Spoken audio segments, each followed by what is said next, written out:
Know thyself. Those are the words written at the entrance of the Delphi oracle.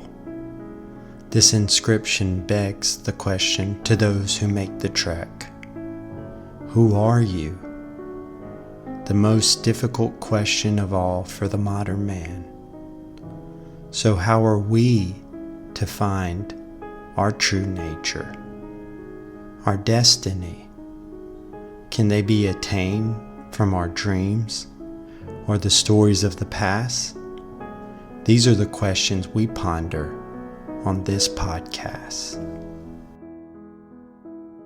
What is the psyche? How is it constructed? We're going to take a look at how Carl Jung has structured the psyche to maybe glean a little insight into the different structures. We're going to talk about the ego, the unconscious, the conscious. And really the point of this exercise is not a psychology lesson. This is so that we get a basic idea of these structures and how they're formed and what they can do for us. And it's by no means a comprehensive look at these structures. So think of the consciousness as everything you know about yourself and the world we live in. The ego is the gatekeeper between the unconscious and the conscious. It helps form essentially our conscious thoughts. It lets things in that align with the belief structures of our society or our culture, and it rejects things that do not align with those beliefs.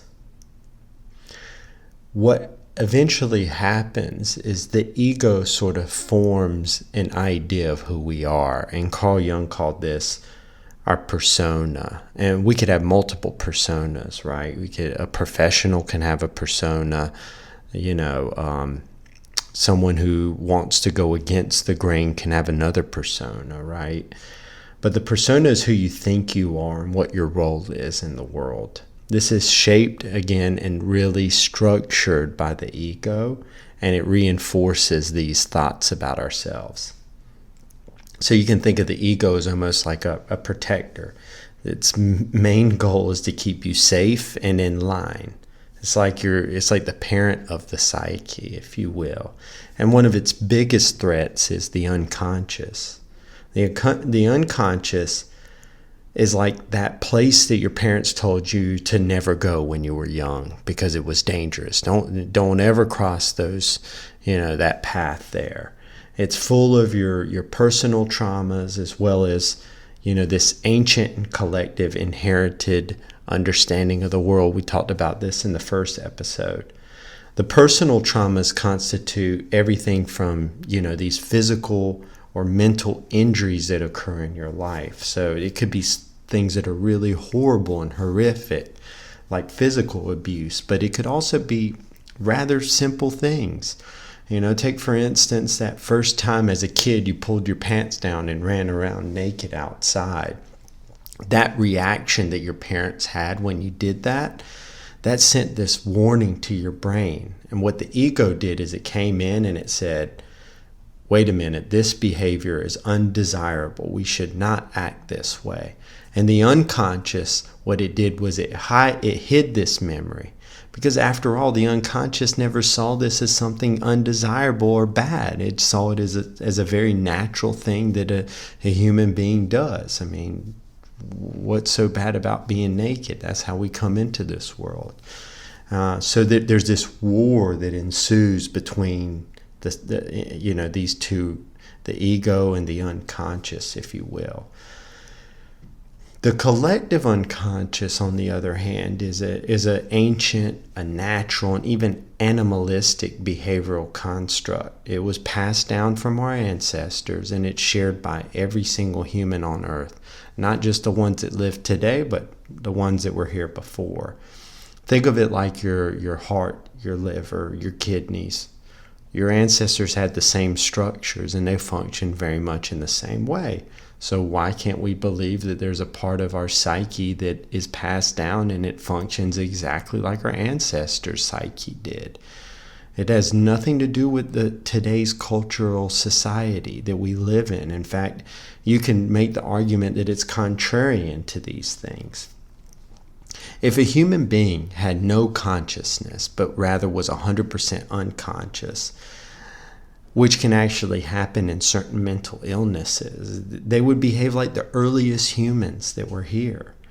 So really, I think the human experience, our time on this earth, is to really understand this dark, unconscious side of ourselves without letting it take over, without becoming mentally ill, if you will. And that's kind of the hero's journey. We can't become whole until we understand all the aspects of our psyche. And this is maybe a lifelong adventure. If we don't do this, we remain a partial human, really a human that society wants us to be. So the first step really on this journey is to understand the world we live in. And how that society or the world that we live in currently has developed a false sense of ourselves. You cannot really enter the world of the unknown without hitting a bit of a reset button, without at least going and saying inside and going, look, this is all false. Let me clean the slate. Let me try to understand something new about myself. And really, and from a hero's journey or a psychological perspective, a lot of people say this first sign is like a call. You hear a call. It could be a sign, you're walking down the street and there's something that appears to be a sign that's telling you to do something. Or some people hear this faint whisper deep inside, or a dream like mine comes to you in the middle of the night. If you listen and you take that journey, so many things are gonna come into your life to help guide you. I mean, if you listen to the entrepreneurs that talk about going on their endeavors or whatnot, they often talk about, so many people helping them along the way, so many unexpected hands that played a role. The artist said that, and the musicians say that as well. That's sort of the unconscious showing you the ancient ways, if you will. I think, music.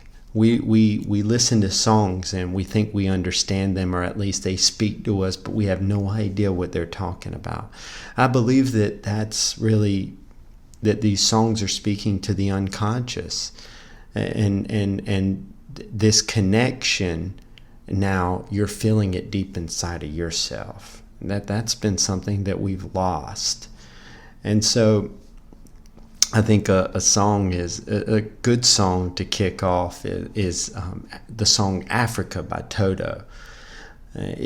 I'll sort of recap it, if you will, by reading the lyrics. I hear the drums echoing tonight, but she hears only whispers of some quiet conversation. She's coming in 12:30 flight. The moonlit wings reflect the stars that guide me towards salvation. I stopped an old man along the way, hoping to find some long-forgotten words or ancient melodies. He turned to me as if to say, "Hurry, boy, it's waiting there for you." Then the next verse is, "The wild dogs cry out in the night as they grow restless, longing for some solitary company. I know that I must do what's right, as sure as Kilimanjaro rises like Olympus above the Serengeti. I seek to cure what's deep inside, frightened of this thing that I've become. It's going to take a lot to drag me away from you. There's nothing that 100 men or more could ever do. I bless the rains down in Africa. We're going to take some time to do the things we never had." So I sort of interpreted this song in the following manner, and this is all personal. You may say that this is a crock, and that's fine. This is your personal journey. But I think when he says that, he hears the drums and the person next to him only hears, some, quiet conversation, I think that the calling comes from inside. It's not something someone else can hear. This is your calling. The 12:30, coming in at 12:30 flight like an angel, if you will. This is like an angel, almost like the dream from the unconscious that approaches us in the middle of the night to show us the rightful path, the path to salvation. The old man along the way is a guide and gives him this courage to face his fears and make the journey inside. He says he's been frightened of this man that he's become. So this really can only occur because he actually has come to this realization that this is not who he is. So it's time for death and rebirth. And, the wild dogs, that they've been waiting for him. And so his animal instincts is helping him through that journey. He's now a hero, and he's discovered this animal side and the origins that connect him to every human. Africa being those origins, right? That's the origin of man, if you will. There's even a reference about mythology. So he says, like, Kilimanjaro rises like Olympus. Olympus is where the gods lived. And so I think this is a neat dream. And, like I like to do on every episode, is recap the images. The woman, that's the unconscious. We talked about the unconscious being maternal. The unconscious guide or dream that comes to us in the middle of the night. The old wise man is the ancient wisdom. Very similar to my dream where I saw the old man giving me the boat. The wild dogs, those are your animal instincts. Africa, our origins. Olympus, home of the gods. The rain is water. This is our unconscious. So he came to bless the rains down in Africa, right? Paying homage to who we really are, animal side. So what do you think about that song now? Is that what you thought it meant?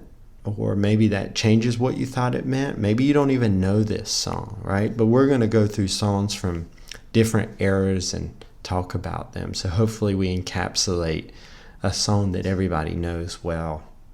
So I'd say that this is a dream laid out in musical form, right? Much like mythology or dreams that are like laid out in poetic form.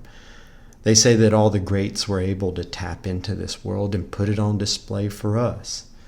You too possess that power, right? Now all you got to do is undergo your journey, find it, bring it to the world.